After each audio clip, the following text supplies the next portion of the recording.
Seeing a ray of hope in that last speech, Laurie threw himself down on the grass at her feet, leaned his arm on the lower step of the stile, and looked up at her with an expectant face.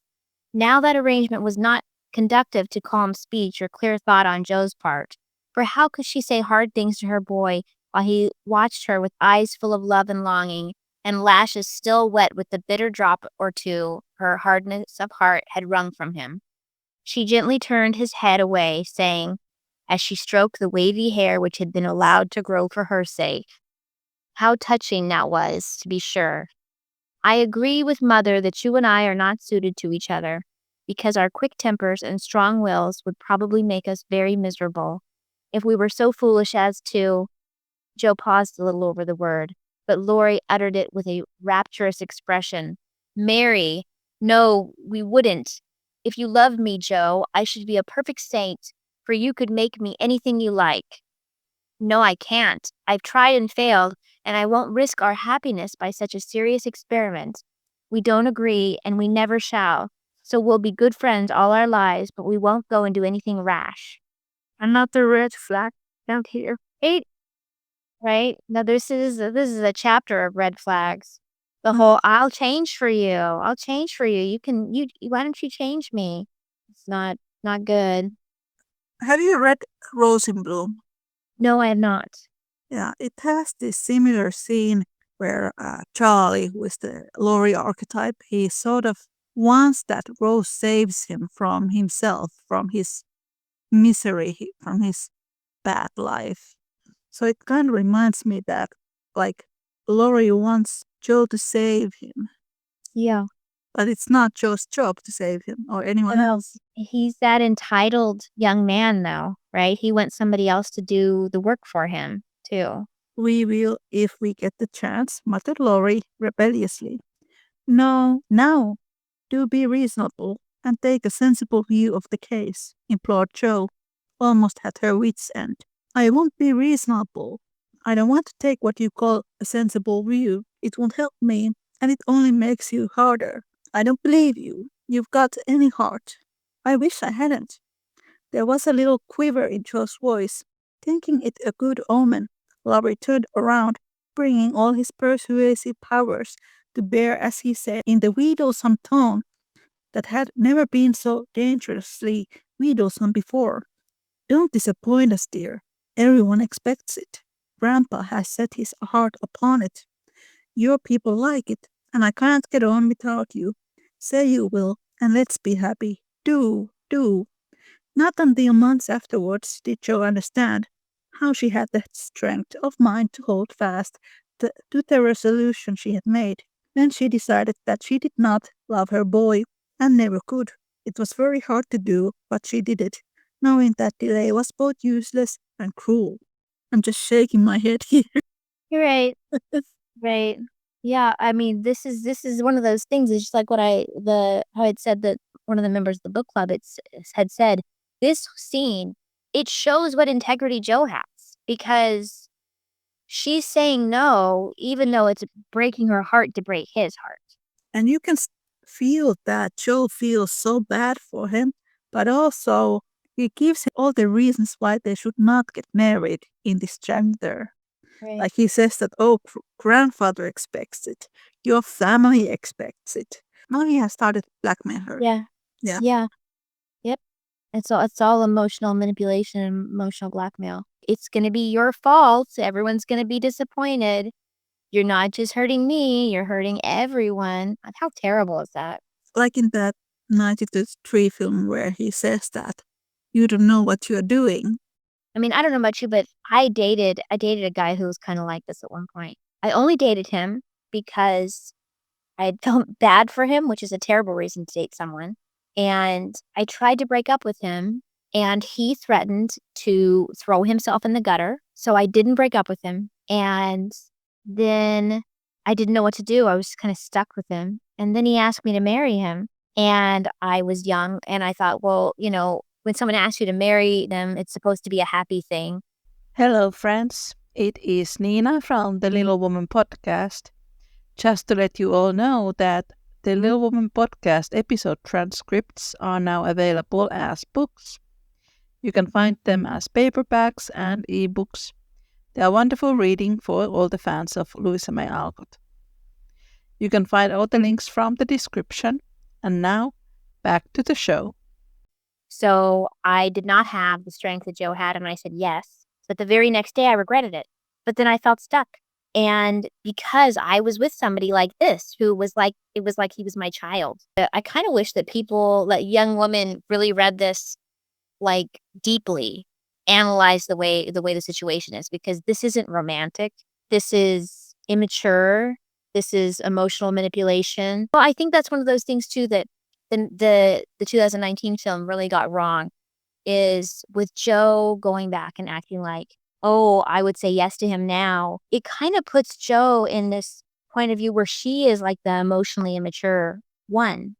You know what I mean?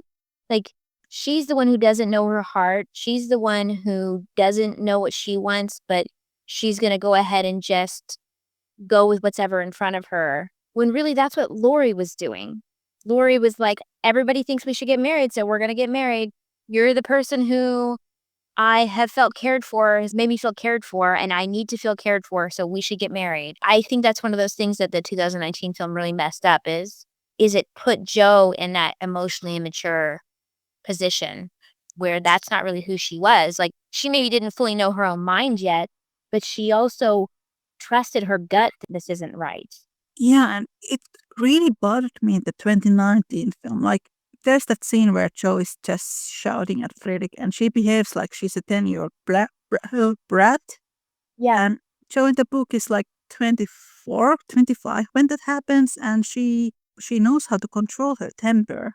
Yes. So it, like, throughout the whole film, Joe felt really immature and childish. Then I was thinking this moment here. I agree with Mother that you and I are not suited to each other because our quick tempers and strong wills would probably make us very miserable. And there is this moment seen somewhere here earlier where there's this talk between Joe and Mommy. Yeah. I think it happens before Joe goes to New York, and Joe says to Marmee that, oh, Laurie has become too fond of her. And then Joe and Marmee talk about her temper, and Marmee says that they are not suited because they are too similar in their tempers. And then Marmee says that Joe's father helped her to control her temper, and marriage requires endless amount of patience. And then in 2019 film, I talked about this with an Alcott schooler, Susan Bailey. She was really disappointed with that scene because this whole part of Joe's father helping Marmee to cope with her temper was not there. Yes. And this whole part of Marmee saying that Joe and Laurie aren't suitable because of their temper was not there. And then Marmee kind of encourages Joe to be as angry as she wants. Yes, and I think that it really misses the mark too on, I think every book has its own value system, right? And a big part of the value system of Little Women, I mean, the second half of the book is called Good Wives, originally separated. A big part of the value system of the book is the idea that when you find the right person, you make each other better and you are a team. I mean, every couple in this book become a team and become a support for each other. And I feel like the 2019 film really kind of degraded the idea of relationships. Like, it was too focused on the I'm independent, which I feel like you can have your own independence and also be a strong part of a good couple. You know what I mean? I read one of those Greta Gerwig's interviews where she said that Laurie wants Joe to step into adulthood, and I was like, I don't think she has read this book.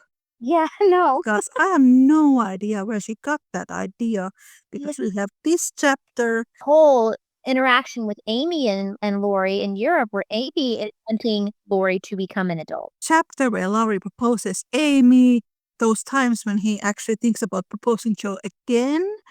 And Laurie was the immature party in that relationship, Yes. How can somebody say that they have read this book and not seen that? I just don't get it. I don't think she has even read this book. I'm doubtful that she has also.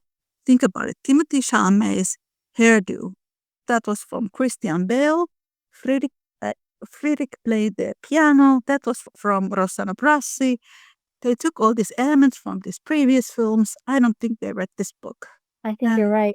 And it bothered me that Laurie didn't do anything for Amy and Joe behaved like this little brat. I wish that they would make a film version that actually showed the like musical side of Laurie so that we could get to know him as a person outside of him like pining for Joe and then settling for Amy, because I feel like that's kind of how it gets represented a lot. If we learn more about his music in the films, then maybe he might be considered to have a little more depth in the way that, people respect Beth a lot for her music, right? Maybe if we had Laurie's music actually represented at all, we could actually see the part of him that is more serious. I felt that with the 1978 series because I just been watching it. Okay. Yeah, and he plays the piano in that one. And then there's also this conversation about his parents and how his grandfather doesn't like that he plays music. I don't remember that. I watched that one, I think, like 2 years ago. And I guess that the big things that stuck out to me was how Susan Day was way too pretty for the part. And of course, Captain Kirk. He's not so bad, Bear. Like, the accent is terrible, but I like him otherwise. Some an accent is terrible, but William Shatner has a more solid body type. He's a little more ascendant. So I feel like he's the right physical form for Professor Bear. But no, the German accent was just terrible. There were some scenes that I really liked in that one. Like there's a part where he actually is looking for a job outside New York so he can go and make some money and buy a house for Joe. I like that. And then there's a part where Miss Kirk comes and like, look, Professor, Miss March has published the story. And then he's like, my Joe, like he mumbles, my Joe. I love how each version, depending on when it was, you can see the decade it was made in. And I feel like the closest one to escaping that is the 1994 version, because 78 one, it's such a 70s version, Yeah, those trousers. Yeah, and I'm like, have you ever seen, there was a miniseries called North and South. It was based on the John Jakes novels. I know that one, but I haven't seen it. Well, I mean, I think that it's a fantastic miniseries, but it was made in the 80s. And again, it's also a Civil War era thing. But the costumes, there is so much shiny polyester in it. It's a very engaging miniseries, but it's a time capsule. It's an 80s time capsule. And that's what it's like watching that 1978 Little Women. Also, this is a 1970s Hey Little Women. That's also how I feel about this 2019 Little Women. It's too much of this time period, the costume and the hair, If Joe would wear that male costume, whatever you like to call it, in public, she would have got into prison or something. At the very least, her family would have been completely ostracized. Even the Lawrences would have broken ties with her. That would have been considered very inappropriate. And then Meg having her hair loose in her wedding, that would have been considered very inappropriate. But like really that, like the boy's dress that Joe is wearing, it would not have been accepted during that time period. And like in that time period, when you were considered becoming a woman, you weren't allowed to wear your hair down anymore. So really, they're not going to be wearing their hair down from the time period where they would be considered coming out. Something like 15-year-olds and 16-year-olds are not going to wear their hair down. The fact that Meg had her hair down for her wedding, it's like, oh, isn't that lovely? That's what they're doing nowadays. But that's not what they're doing in the 1860s. I didn't find the 2019 Joe to be like Joe in the book because you have her in this male costume, But then she's also incredibly feminine because she doesn't have that long, clunky body type, and she's not clumsy because there are no hoop skirts and there are no corset. Her movements are a lot more smoother than, for example, Katharine Hepburn in the 1933 film. But then, like Jo in the book, she is almost like an elephant in a porcelain store. So clumsy, and then the clothes, there's so much of it. It makes her even more clumsier. Yes. Because, I mean, they wouldn't have necessarily been wearing their hoop skirts at home when they're just in the South. You know, they would have been wearing them when they went to the parties and they went to those things. So it would make sense why she would be twice as awkward when she goes to a party because she's just going around the house. Why is she going to wear hoop skirts? You know, one of my favorite scenes from that 1933 version was when Jo goes over to see Laurie and they start jousting with the fireplace stuff.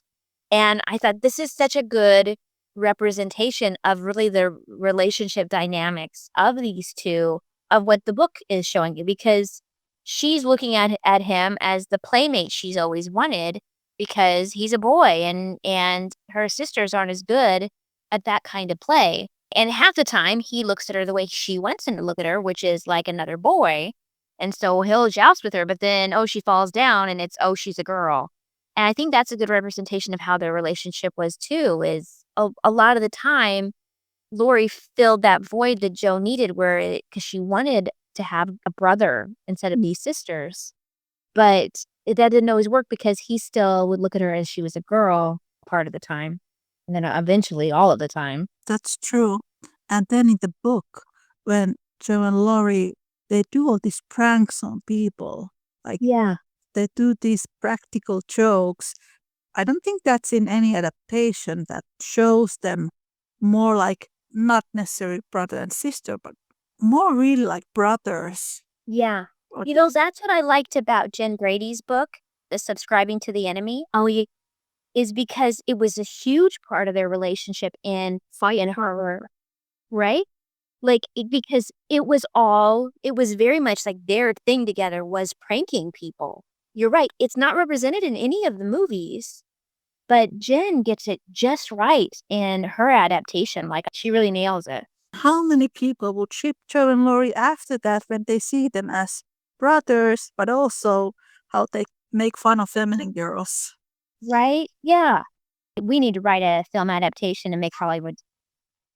Good idea. Yes, you will, persisted Jo.